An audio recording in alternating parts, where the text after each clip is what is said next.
Hello and welcome to the Astroflower, and this is going to be a reading for the eclipse that is coming up on the 30th of April, and it's going to be leading into the monthly reading. So basically, if you don't know anything about eclipses, basically it's when the moment, obviously, when the moon goes in front of the sun, and it's in the perfect position where you can have a full eclipse or partial eclipse and stuff like that.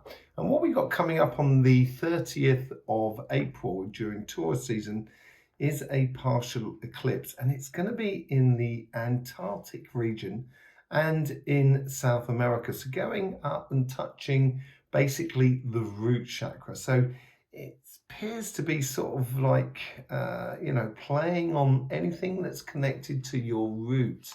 And usually when eclipse happens, so magnetically what happens is it acts a little bit like a focal lens for the Earth. So it creates this magnetic pull even more towards the sun, which is going to pull the Earth's energy and make it a little bit more sort of accentuated across the board and heighten those elements that are within all of our flowers.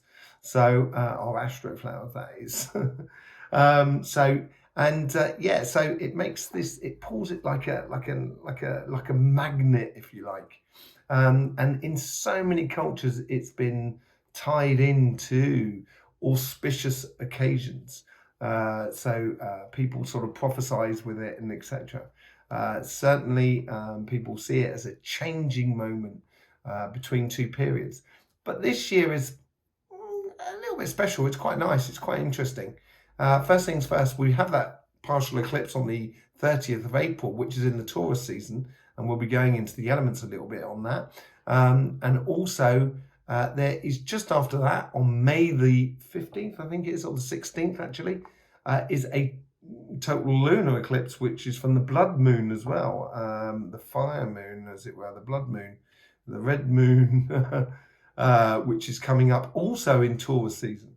Then we have another eclipse, and this time it's total eclipse, and it's up in the region of Russia. You're going to be able to see it also if you're in Eastern Europe and Northern Eastern Europe, and also in the UK. You should be able to see part of it. Please go and check out on the internet exactly just sort of where you are. I don't have the maps at hand, but yeah, it roughly goes into there. But that's funny enough because that's on the 25th of October, so that's in Scorpio season. Now, if you know anything about the Astroflower, if you don't, go down in the links below. You can discover a lot about the Astroflower, about the petals, about the elements, and about the qualities, and how it all sort of works together as a tool to help you sort of develop your life. It's a personal development tool, basically, and that could be within your business, and that could be within emotions and relationships and work you need to do in your lives. We've all got a bit of work to do at some point. So so the next total eclipse is on the 25th of October. So that's in Scorpio season. So let's just have a look at those two flowers there. Now they're opposite one another within the the astrology sort of ring, as it were. And they're opposite each other. They're both fixed signs. But the funny thing is Taurus is 2/3 earth and 1/3 fire, whereas Scorpio is 2/3 water and 1/3 air.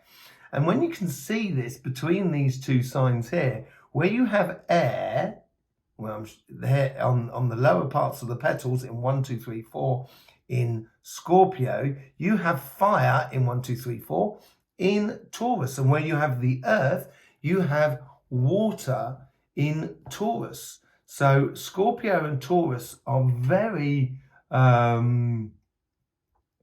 very connected between these two signs. They do actually they're very complementary. And when you look at them as lovers, and when you invert the flowers upon one another, they do work really well. So, and the most interesting thing here is probably that earth, that air and fire. And what we can see is at the surface is the cardinal fire that comes in through Taurus, that comes from Aries, and the cardinal air that comes up through Scorpio, which comes from Libra. They're going in either sense to one another, and they sort of, one is a provocation from the exterior, that's Taurus, in the way of passions and etc.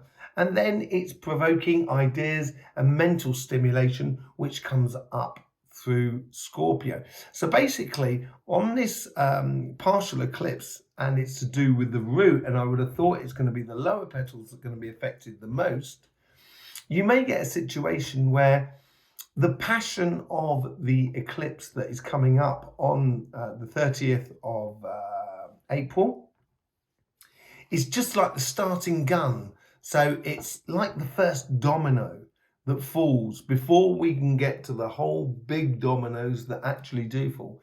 And because we get from a partial to a total, and we have those lunar eclipses as well, the one on the May the 17th and November the 5th as well, just after the other one, it's like it's a beginning and an end date. So this, between the 30th of April going right through to the 5th of November, it's going to be interesting what sort of things are sort of instigated during this eclipse and how they follow all the way through to the eclipse that are coming up in October and the eclipse in November, which will be the finality of it all. Okay, so Scorpio used to be back in the days of Babylon and etc. Scorpio was actually a weighing machine. So you had the two claws of Scorpio, and you'd hold it by the tail, and you can weigh goods and what have you on it. So it's a little bit about judgment, and Scorpio and Libra were certainly signs that were made after we changed from a 10 to a 12-month period, and they were taken out of Virgo and Sagittarius. So it is a little bit about sort of judgment in a way. And Scorpios have certainly, they're very concerned with sort of human rights and that sort of things. So that could well have something to do with it on a global sort of sense. We did do world readings on what we were calling the Taurus event, and this could well be it. Although I was, inclined more to the May the 12th, this could well be the time when it actually sort of happens. So the moon with its 28-day cycle is just a reflection of the sun, because the sun's most perfect rotation section is 28.5 days. It's an average of 30.5 days. Now, once you take into the North Pole and the equator, which gives us our 30 days and 31 days of the Gregorian calendar. So, and that's why February is 28 days to respect the moon. And that comes with Aquarius, the human side, the washing away. Now, I did mention this in Cymatic TV as well, and you may want to go and see that when I did an energy update. And I was talking about a tsunami of water, like emotions that's going to be coming through. So you might want to go and have a look at that as well on our sister channel. So without further ado, let's get on with your reading, shall we, for this eclipse. And as I said, we'll be reading the eclipse reading from tarot cards, doing a full flower. And then there's a separate video coming out where you will be getting the monthly readings. So, because obviously it starts off with eclipse May, it sort of finishes April on the eclipse, and it's starting off May from that eclipse. So we're going to be going from one to the other. I will be separating this into two videos, which you will be able to get the link for the second one, which is the monthly one, where we will be at the end pulling 6 cards to just see what that 6-month period is between those two eclipses. So if you're ready, strap in. This is going to be a bit of a journey. And don't forget, this may not resonate for everybody.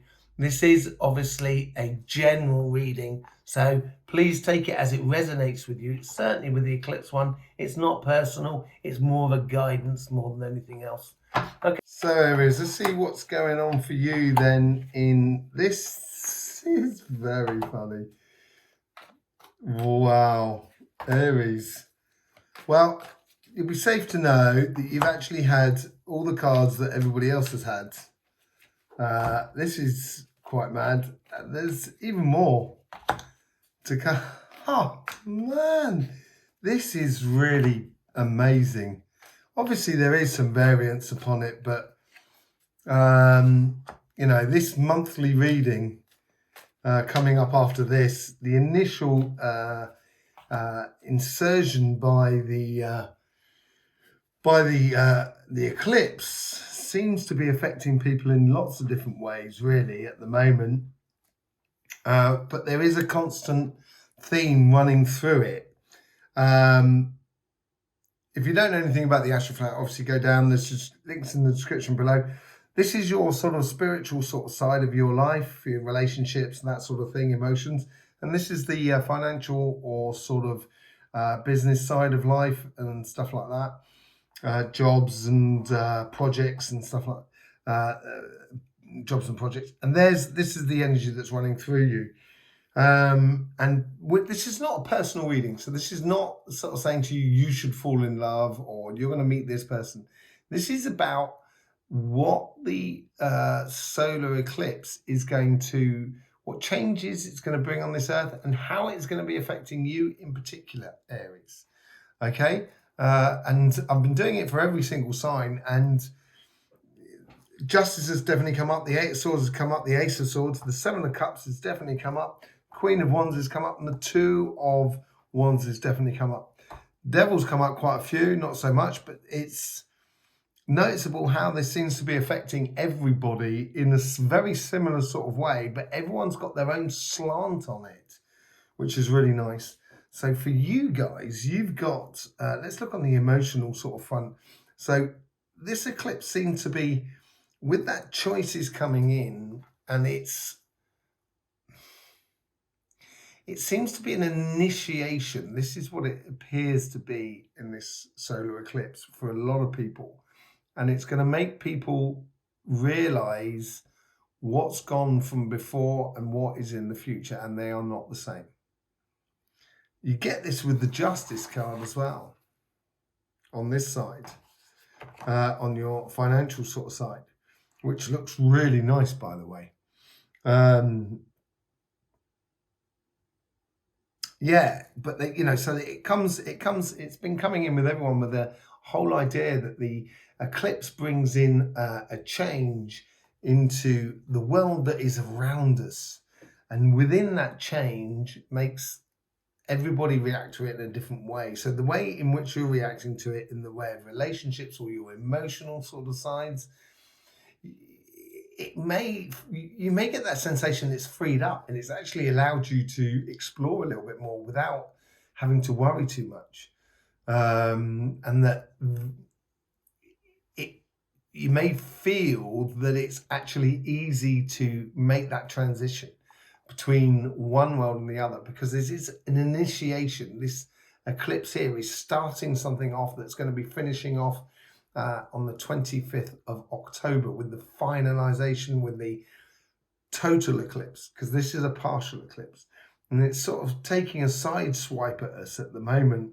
This is what it feels like when and it's definitely going to change. Well, it appears to be changing the environment that is around us.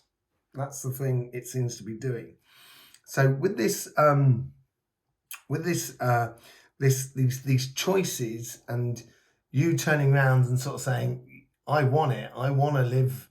I want to live fully, the life and the best, the best way which I can." You've got to initiate that victory within you. So it's within your grasp. The possibilities are there, but you need to apply yourself in it. If you don't apply yourself in it, you may find yourself procrastinating, caught between two places and kind of go, I don't know.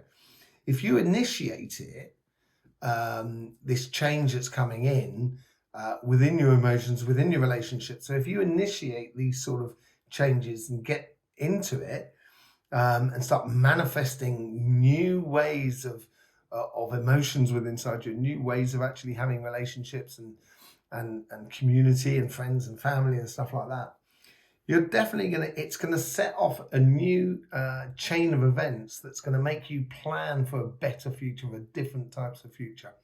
As usual, Aries, you're going to be looking at the world sort of kind of going, really? Really? Honestly, is it like that? Is it? Is it? Are you telling me the truth? You know, this is the sort of thing, and I think that's what the devil card. So you're going to be a little bit suspicious in a way with it, because there's going to be so many possibilities, and might be too many possibilities, and it might be too good to be true in a way for you, Aries. That's what you might feel, and it's gonna push you from one extreme to another, and you're gonna feel like during, you know, you might have this sensation that over the eclipse period and for the week following it, you may feel like that life is now pushing you into certain extremes emotionally in life, which you're going to have to plan for in the future, for a different type of future, basically. But it looks really good. Certainly, if you engage in it, it looks like you're going to come out of this in a really good way. Let's have a look on the financial side of it all.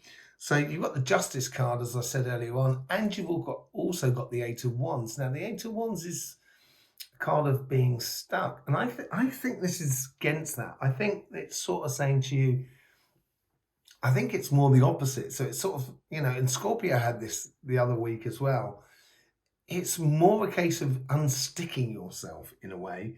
And the way you unstick yourself is you look at the situations around you. And this could be your job, your businesses, your money. And I think this has to do with the money or environment that is in the world, where you're going to turn around and start saying, well, if it's like that, then therefore this should be like this and this should be like that. Okay, that frees me up.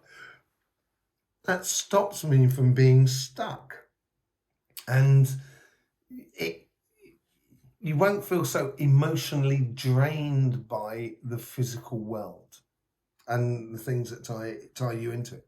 You've also got the Queen of Wands, and the Queen of Wands is a very vibrant card, very beautiful, loving, passionate, but she's also concentrating on her goal. She knows what she's looking at. She's sitting firmly within her. She knows what she wants in the way of that sunflower. So she's bearing gifts and concentrating, or has that sort of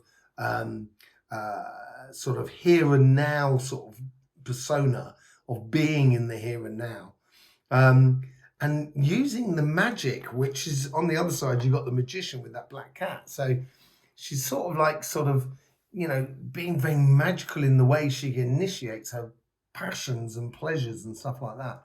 Above that, you've got the Knight of Pentacles. Now, the Knight of Pentacles is going on a long-term journey. So that plays in very well with that Two of Wands as well.